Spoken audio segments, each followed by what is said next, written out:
लेकिन उससे ज्यादा वही गालीबाज गुलगुलिया गैंग लोग, ये लोग मेरे बारे में उल्टी सीधी बातें कर रहे हैं। तो मेरा जो मन करेगा, जिसको मन करेगा, मैं उसको गाली। लेकिन आप उसके लिए मेरे ऊपर चढ़े जा रहे हैं और केस करने की बात कर रहे हैं, तो केस करने से क्या हो जाएगा? फिर मुझे जो समझ में आएगा फिर मैं वही बोलूंगी। एक केस करने से क्या हो जाता है, कोई मेरा कुछ नहीं बिगाड़ पाएगा। अब तो मेरा जो मन में आएगा हम वही।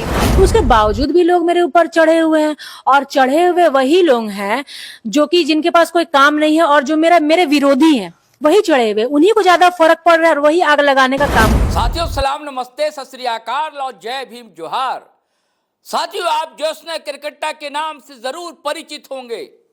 वही ज्योत्सना किरकट्टा जो एथलेटिक्स रही है, वही ज्योत्सना किरकट्टा जिन्होंने खेल में झारखंड का नाम रोशन किया है, वही ज्योत्सना किरकट्टा जो आजसू पार्टी के नेत्री हैं, वही ज्योत्सना किरकट्टा जो सुप्रीमो पार्टी के सुदेश कुमार महतो की लाडली हैं, वही ज्योत्सना किरकट्टा जिनके कंठ से हमेशा अमृत टपकते रहते हैं। जी हां, आप सही सुन रहे हैं साथियों, वही ज्योत्सना किरकट्टा सम्मानित होने जा रही हैं। जी हां, सही सुना आपने, वही ज्योत्सना किरकट्टा को अवार्ड मिलने जा रहा है। दोस्तों, कान खोल कर सुन लीजिए, किस लिए अवार्ड मिलने जा रहा है, किस लिए उनका सम्मान होने जा रहा है।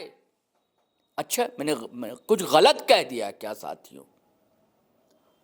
अब बताइए आप। द्रोणाचार्य के नाम से खेल पुरस्कार हमारी भारत सरकार देती है, और ज्योत्सना किरकट्टा खुद खिलाड़ी रही हैं। उन्होंने जिस शब्दों से नवाजा है द्रोणाचार्य को, अब बताइए अवार्ड ना मिले तो क्या मिलेगा। लेकिन ये क्या, कहानी उल्टी है। खबर अब ये आ रही है कि ज्योत्सना किरकट्टा भी जेल में चक्की पीसने वाली हैं। इस खबर में कितनी सच्चाई है दोस्तों? है क्या कुछ, या दाल में काला है, या पूरी दाल ही काली है? कहानी क्या है इसकी? ब्लैक एंड व्हाइट कुछ है, या ग्रे कलर भी इसमें है? दोस्तों देखिए, आपको पता है कि अमित महतो नाम का एक यूट्यूबर युवा, उसने सारी मर्यादाएं लांघ दी थी ज्योत्सना किरकट्टा के खिलाफ बोलने में, और आज जेल में है। लेकिन ज्योत्सना किरकट्टा भी कम नहीं है। गजब से भाषा के साथ उनका बर्ताव होता है, और सम्मान के लिए कितने शब्द निकलते हैं। मैं हमेशा कहता हूं, बोली और गोली जब निकल जाती है तो वापस लौट कर आती नहीं। लेकिन ज्योत्सना किरकट्टा की जबान से, मुंह से तो फूल झरते हैं दोस्तों। लेकिन जब फूल झरते हैं तो उन पर दनादन केस क्यों होते जा रहे हैं? कई जगह, एक जिले की बात नहीं, कई जिले में उनके खिलाफ केस दर्ज है, और ये आरोप है कि एक समुदाय विशेष के खिलाफ गलत बयानी करती हैं, उनका अपमान करती हैं, और अब तो द्रोणाचार्य तक बात पहुंच गई है। पहले सुनिए दोस्तों, ये छोटी सी क्लिप है। यूट्यूब चैनल है बड़ा चर्चित है शहर में, द फॉलो अप, उसका कॉन्क्लेव था। उसमें ज्योत्सना किरकट्टा ने जो बम फोड़ा, जो कहा, उसके बाद क्या हुआ तमाशा, ये सारी कहानी इस वीडियो में हम बताएंगे आपको। बस धैर्य रखिए साथियों। लेकिन और साथ ही गुजारिश है कि आप पहली बार अगर हमारे चैनल पर आए हैं तो सब्सक्राइब कर लीजिए, ज्वाइन तो आप करते नहीं। और इस वीडियो को तो धड़ाधड़ फटाफट खटाखट शेयर कीजिए, क्योंकि आज ज्योत्सना किरकट्टा की कहानी का पर्दाफाश होने जा रहा है। तो सुनिए पहले उन्होंने कहा क्या ज्योत्सना ने, फिर हम बताएंगे कि जेल में कैसे चक्की पीसने जा रही हैं ज्योत्सना किरकट्टा। की बात बोलूंगी। ये जो आरक्षण की बात करते हैं, मैं उनको बोलना चाहूंगी कि आरक्षण हमें इसलिए नहीं चाहिए कि एकलव्य कमजोर था, आरक्षण हमें इसलिए चाहिए कि सीनियर पोस्ट पर बैठा द्रोणाचार्य था। तो साथियों, आपने फॉलोअप के कॉन्क्लेव में जो वाणी से टपका है फूल, वो सुना आपने? मैंने अपने एडिटर भाई हैं, उनसे कहा था कि बीप कर दीजिएगा, बीप हो चुका है, जिसमें वो क्या क्या शब्द कह रही हैं द्रोणाचार्य के लिए। अब इसके बाद साथियों मत पूछिए, मामला ने इतना तूल पकड़ा कि मैडम को माफी तक मांगनी पड़ी। अब ये भी सुन लीजिए, जिस ढंग से माफी मांग रही है ज्योत्सना किरकट्टा अपने सोशल मंचों पर, वाल पर आकर, लाइव आकर क्या कह रही हैं, माफीनामा के लिए वो अभी सुन लिया जाए, फिर हम बात को आगे बढ़ाते हैं साथियों। मैं ऊपर उठ के बात करना चाहूंगी। मेरा किसी धर्म समुदाय को ठेस पहुंचाना मेरा कार्य नहीं है। मैं किसी धर्म समुदाय को ठेस पहुंचाना नहीं चाहती हूँ और मेरा बस यही है कि हम सब मिलकर रहें। चूंकि आप उच्च समाज के हैं चाहे नीच समाज के हैं, हम सभी इंसान हैं। आपका भी खून का रंग लाल है, हमारा खून का रंग भी लाल है, तो सभी एक सामान्य अवस्था पर रहे और किसी को भी छोटी जात या नीची जात या फिर ऐसे करके ना बोले। मेरा कहना बस वो है कि आप किसी को छोटा मत समझिए। आप, क्योंकि हम लोग को उभरने में जो भी दलित समाज से हैं, हम लोग के ऊपर बहुत शोषण हुआ 3,000 साल तक, और 3,000 साल का भरपाई आपका 78 साल नहीं कर सकता है। इसलिए हम लोग को आरक्षण दिया गया है। तो जो जैसा हमने संविधान बनाया है उसको बनाए रहने दीजिए। और मैंने गुरु द्रोण का नाम लिया, उसके लिए मैं क्षमा प्राप्ति हूँ, मैं माफी मांगती हूँ। चूंकि उनके जगह पे और कोई भी हो सकता है। मैंने उनको बोला है कि समाज के जो भी जातिगत और सामाजिक को लेकर छोटे लोगों पर शोषण करते हैं, मैं वो हटाना चाहती हूँ। जो जातिगत भेदभावना अभी भी हमारे साथ होता है या दलित समुदाय के साथ होता है, मैं वो हटाना चाहती हूँ और मैंने उसी पे बात किया है। लेकिन उस बिहार में मैंने गुरु द्रोणाचार्य का नाम लिया, मैं उसके लिए क्षमा प्राप्ति हूँ। जितनों को बुरा लगा होगा, मैं सभी से माफी मांगती हूँ। क्योंकि कल जो मैंने बाइट दिया उसके लिए सोशल मीडिया पे आप लोगों ने वायरल किया, थोड़ा मेरा माफीनामा भी स्वीकार कर ले और इसे भी उनको वायरल कर दे जो इस वीडियो को डाल कर नैरेटिव फैलाकर आग लगाने की कोशिश कर रहे हैं। तो ये माफीनामा भी उन तक पहुंचा दीजिए और बहुत बहुत धन्यवाद देती हूँ। चूंकि सभी ने मेरा साथ दिया है अभी तक के जितने भी 6 महीने के सफर में, सभी समुदाय के लोगों ने मेरा साथ दिया है। और उस बिहाफ में अगर किसी को भी मेरी ये गुरु द्रोणाचार्य के बारे में मतलब उनका नाम लिया मैंने, उसके लिए थोड़ा भी तकलीफ हुआ होगा तो मैं पुनः माफी मांगती हूँ। तो अब आपने सुन लिया माफीनामा। अब माफीनामा में क्या कह रही है? हाँ ठीक है, गलती हुई है हमसे, लेकिन बिटवीन द लाइन समझेंगे तो वो ऐठन जो है वो कम नहीं दिखती है। यहां पर अभी भी मैडम की तेवरियां जो हैं चढ़ी हुई हैं। तो अब तो सवाल उठेंगे ना, लाजमी है। और लोग भी कम है नहीं। भाषा के साथ कैसा बलात्कार होता है वो आपको पता है, खुलेआम हो रहा है। इस शब्द का मैं इस्तेमाल करना नहीं चाहता था, लेकिन जैसी स्थितियां हैं, जैसे हालात हैं, जिस ढंग से राजनीति हाँकी जा रही है अपने झारखंड में, जिस तरह दो समुदाय को आमने सामने किया जा रहा है, बात अगर 2 समुदाय में नहीं बन रही है तो 3 समुदाय को बिड़ा दिया जा रहा है। हर कुछ बंदा राजनीति के लिए कुछ भी करेगा। अब बिना समझे बुझे या समझे बुझे मैं नहीं कह सकता। जिसने क्रिकेटा जैसी युवा नेत्री भी उतर चुकी है। अब ये माफीनामा, और अब सुनिए एक यूट्यूबर के साथ बातचीत में क्या कहती हैं वो। भौकाल टीवी बड़ा चर्चित है और ज्योत्सना क्रिकेटा का भी भौकाल ही मचा हुआ ना। फिर भौकाल सुन लीजिए, भौकाल टीवी में क्या बातचीत कर रही हैं। उसके बावजूद भी लोग मेरे ऊपर चढ़े हुए हैं और चढ़े हुए वही लोग हैं जो कि जिनके पास कोई काम नहीं है और जो मेरे विरोधी हैं, वही चढ़े हुए। उन्हीं को ज्यादा फर्क पड़ रहा है और वही आग लगाने का काम। लेकिन उससे ज्यादा वही गालीबाज गुलगुलिया गैंग लोग, ये लोग मेरे बारे में उल्टी सीधी बातें कर रहे हैं। लेकिन आप उसके लिए मेरे ऊपर चढ़े जा रहे हैं और केस करने की बात कर रहे हैं। तो केस करने से क्या हो जाएगा? फिर मुझे जो समझ में आएगा फिर मैं वही बोलूंगी। विवाद बढ़ेगा। केस करने की बात कर रहे हैं। अच्छा, केस करने से क्या हो जाएगा? फिर आप जॉर्जिया कर के बारे में तो पढ़ा दिए, आप स्तन कर के बारे में पढ़ाए हैं? अस्तर कर जान लीजिए कि किससे स्तन कर लिया जाता था और कर कौन लेते थे। आप अगर मुंह खुलवाओगे तो फिर मैं भी बोलूंगी ना। मैं तो सच बोलती हूँ, जो सच बोलूंगी तो उससे आपको जहर लग जाएगा कि देखो फिर जहर बोल रही है। तो फिर मैं, अगर आप केस करोगे तो फिर मैं भी सच बताऊंगी, सच से रूबरू कराऊंगी। सच ब्राह्मण भाई लोग नहीं बोल रहे केस करेंगे।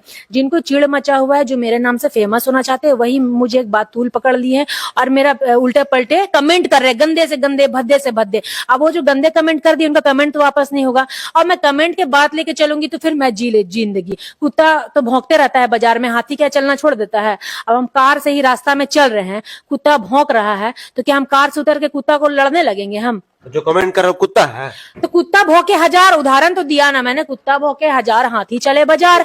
जिसको आहत हुआ, जिन समाज को, मैं तो माफी मांग ली भाई। अब मैं क्या करूं? उससे ज्यादा मैं अपना सर कटा के थाली में नहीं रख सकती हूँ। क्या क्या कहा इन्होंने, अब सुन लीजिए आप। माफीनामा आप मांगती हैं, उसके बाद अरे कहीं तो जबान पे कंट्रोल होना चाहिए ना, लगाम लगानी चाहिए ना, लगाम लगती नहीं। और वहां भी बस सीधे सीधे एक समुदाय विशेष को टारगेट कर रही हैं इस बातचीत में भी। तो भाई कोई कैसे मान ले कि आपने क्षमा याचना की है? आप तो अपनी लकीर को उसी तरह पीट रही हैं जैसे पीटना चाहिए। यानी कि आपको ट्रेन किया गया है, बताया गया कि बस इसी लाइन पर चलना है, डिगना नहीं है इधर से उधर, और चल पड़ी है मैडम। क्या पता अब सदन वदन की भी बात कर रही हैं इस बातचीत में। हो सकता है अभी आज नहीं तो कल टिकट भी मिल जाए। आजकल तो राजनीति में हर कुछ संभव होता है। लेकिन मैडम ऐसा नहीं है, सचेत लोग भी हैं और ज्योति आनंद जैसी अधिवक्ता भी हैं जिन्होंने आपके खिलाफ केस दर्ज करा दिया है।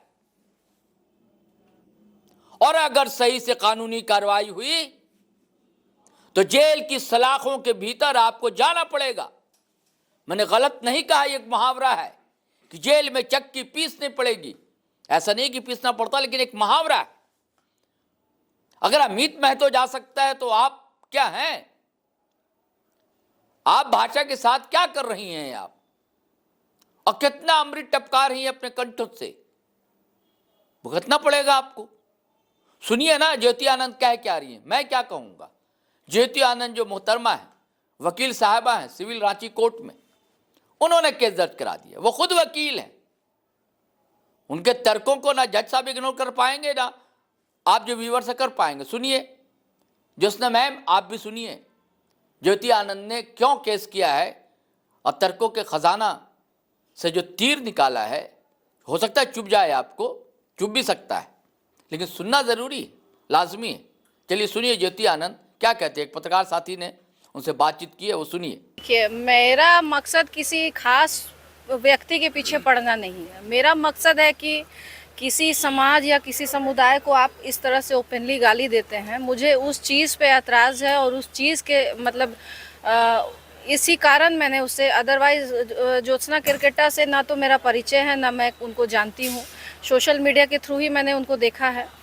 तो मुझे एतराज़ इस चीज़ से है कि ओपन मन से, खुले मन से इस तरह से किसी धार्मिक गुरु को, जिनके नाम से आज राष्ट्रीय पुरस्कार भी दिया जाता है और वो खुद एथलीट्स हैं, तो उनको भी इस चीज़ में बोलने के लिए 100 बार सोचना चाहिए था कि वो किनके बारे में बोल रही हैं। तो माफ़ी मांगने के बावजूद भी मतलब माफ़ी को आप लोग स्वीकार क्यों नहीं कर रहे हैं?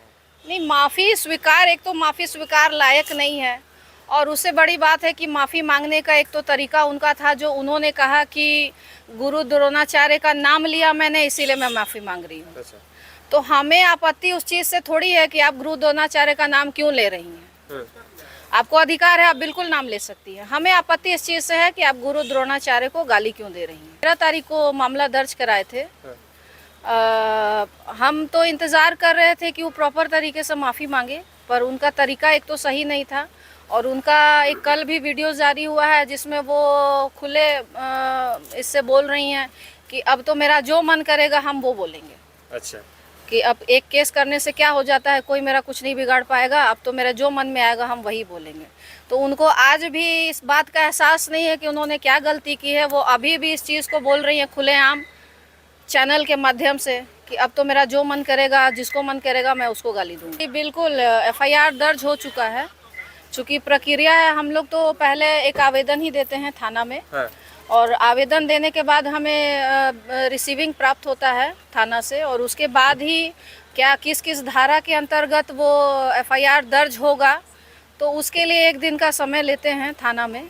तो 1-2 दिन के बाद ही वो FIR मामला दर्ज होता है। और मुझे खुद थाना प्रभारी ने फ़ोन करके बताया कि वो मामला दर्ज कर रहे हैं।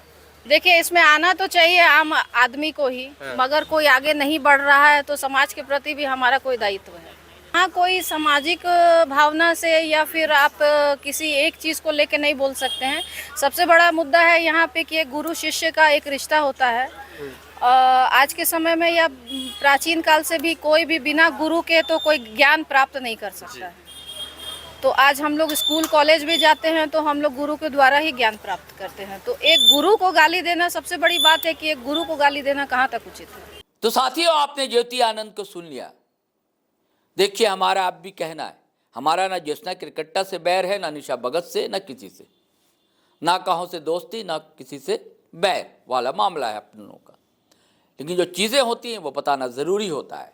व्यूअर्स, आप भी चाहते हैं, आप चाहते हैं कि जी लाइव पर बातें बड़ा तफसील से होती हैं, विस्तार से होती हैं, हम लोग परत खोलने में विश्वास रखते हैं। तो ये पूरी कहानी आपको बता दी, आप भी अपने ढंग से इसे बाँच सकते हैं और समझ सकते हैं। और ज्योत्सना केरकेट्टा जी से आग्रह है और ऐसे सभी लोगों से आग्रह है कि ठीक है, राजनीति कीजिए, जम कर कीजिए, वैचारिक मतभेद होना चाहिए, लेकिन भाषा की मर्यादा बनी रहनी चाहिए। अब व्यूअर्स, मुझे पता है कि धड़ाधड़ आप कमेंट करेंगे, तो कमेंट में करते समय, टाइप करते समय ध्यान रखें, क्योंकि आप झारखंडी हैं। झारखंडी मुझे नहीं लगता कि ऐसा होता है, और एक संस्कृति हमारी है, एक संस्कार है हमारे झारखंडी लोगों के, तो आप ध्यान रखेंगे, मुझे विश्वास है, मुझे यकीन है। और फिर वही आग्रह करूंगा आपसे, यदि पहली बार आए हैं तो सब्सक्राइब कर लीजिए चैनल, और इस वीडियो को तो धड़ाधड़ दनादन शेयर कीजिए दबाकर, और लाइक कीजिए, कमेंट तो करेंगे ही। आज्ञा दीजिए, इजाज़त दीजिए। जय हिंद, जय भारत।